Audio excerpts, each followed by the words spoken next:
गडचिरोली जिल्ह्यातील आरमोरी तालुक्यातल्या भाकरोंडी शासकीय आश्रमशाळेतील विद्यार्थ्यांच्या वास्तव्याबाबतचं धक्कादायक वास्तव समोर आलं। 6 खाटांवर तब्बल 19 विद्यार्थ्यांना राहावं लागत असल्याचा प्रकार उघडकीस आलाय।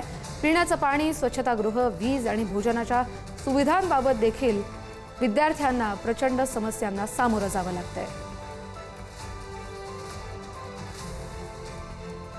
त्या संदर्भात बोलूया आपले प्रतिनिधी आशिष अग्रवाल यांच्याशी। आशिष,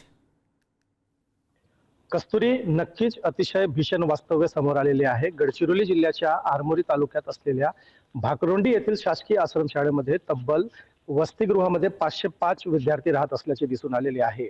महत्त्वाचे म्हणजे या शासकीय आश्रमशाळेमध्ये निवासी एकलव्य शाळेचे विद्यार्थी सुद्धा राहत असल्यामुळे आता या विद्यार्थ्यांना अनेक अडचणींचा सामना करावा लागत आहे। महत्त्वाचे म्हणजे जेवणाची समस्या असेल, पाण्याची समस्या असेल, राहण्याची समस्या असेल, या सर्व समस्येला आता सदर विद्यार्थी तोंड देत असल्याचे दिसून येत आहे। कस्तुरी, महत्त्वाचे म्हणजे सदर विद्यार्थ्यांना मच्छरदाणीचा सुद्धा वाटप करण्यात आलेला नाही।